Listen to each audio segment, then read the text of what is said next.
ndadzoka zvakare nedzimwe nhau dzakachitendera. Nhau yangu yekutanga yandaona ichinyanya kutenderera kumafacebook street nekuma-avenues ekupi ekuma-Instagram inhau yani yachikomana kana kuti Budise Colors. Budise Colors vakapa munhu muklepo bheki wake vakabva vati inonzi down dog ignore.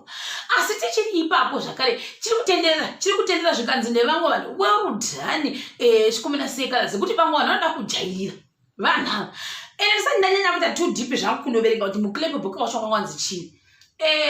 Ndinosa kuti mafanzi kana kuti vamwe vanhu vonyange vasiri mafanzi emunhu iyeye vanoka kudhireka kuti zvoni dangokuwatisa. Asi ndinosa kuti 2020 kana kuti handichazi kuti ndinoti igore rino here kana kuti reCarolina rino kuti panguva ino yaCarolina yakaita kuti maartist mazhinji vanoona kuti aiwaka kuda zvainzi keep quiet nyaranyarara unosvikepi uchingorohwa chasei uchingorohwa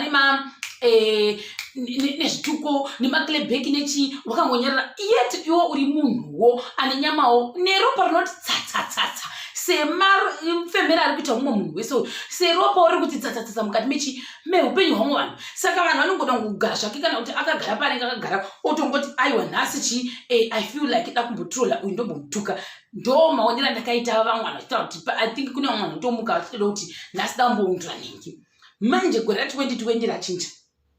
Gore ra2020 vanhu vari kudzosera zvikanzi nevamwe hauchabliche wasvika wanchu kana kuti wasviba wanchu hazisi kuti chislengi kuti chichi ndobva Colors vapindura handiti zvikanzi handichashera mafuta namoms yako mazuvano ndakachinja girlfriend. This one was I don't even know kuti ndoti ipanjibhegere ipunjubhegere ipengebhegere kana ndoiti chii iyoyo but handiri kureva nhema. Colors vadzosera munhu zvokuti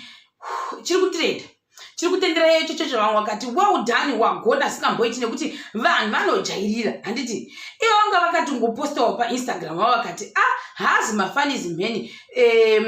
the 10 of mabhanditi what ndozvavanganganya mahashtag avo vanhu ndokuti check they don't call me die what had for fun for nothing. Chirudzi chinotagwa nevanhu mafanzi aikeraka Colors chinombondivhirika handisi kuti chinenge chichinzi chichi zvikanzi hala klala gaza ishumba mournament like I said handichihwisi kuti chinonzi chichi chirudzi chachoni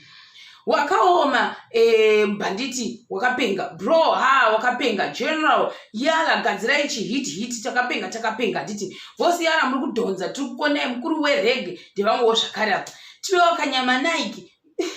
iyi language yavo like I said handinyatsa kuihwisa kuti inenge ichinzi chiiona. Saka inde chitoenda vandichona zvinenge zvakatonaka vachiita sei vamwe vakati check vamwe vakati face ndiyeyo inenge yapedza masports. Asi tichiri ipapo zvakare kwata kuti ndofunga munhu wangu wascreenshot wakatenderera kuda wazodhirita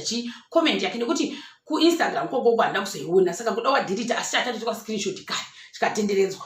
icho chokuti hanzi handichasheya mafuta nani namomzi yako mazuvano ndakachinja girlfriend. Zvikanzi namwe tawandadzora hasha handiti vamwe ndo kutanga kukomenda vakati muchinyanya waitangire musindo iwo wada kutanga musindo chifunga kuti nekuti ndi artist saka afana kutaura. Vamwe wakati but can I ask why people diss mothers nevamwe zvikanzi but because when you diss someone's mother the person gets offended the most. You remember fight yaitanga kana wakika penzi umba samana mai komba samana mai ukariputsa unzi waputsa ramai vangu zotoita hasha which will be a heap of soil izvozvo zvikanzi because chances are high that you don't know your father's so the mother becomes the best choice nevamwe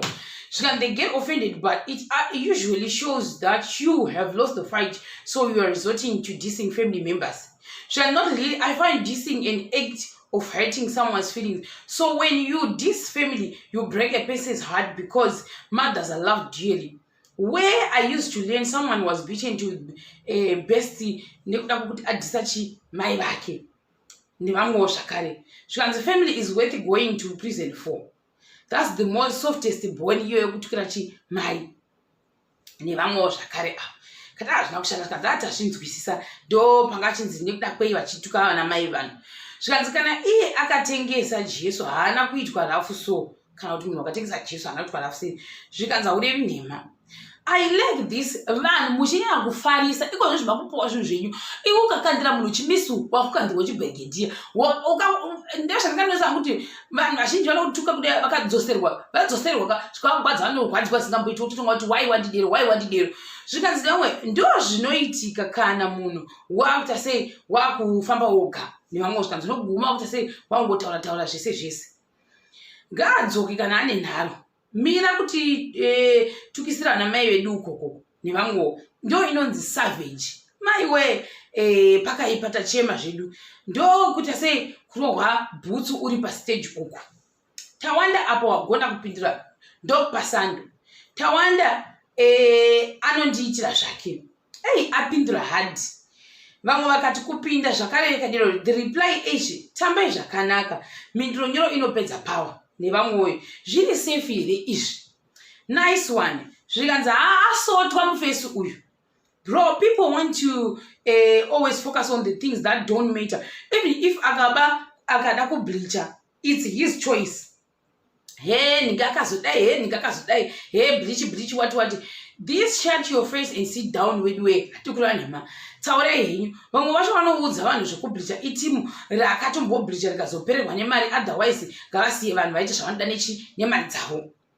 exactly being a celebrity doesn't strip one's right of free will Zimbabwe please get that one right nevamwewo avo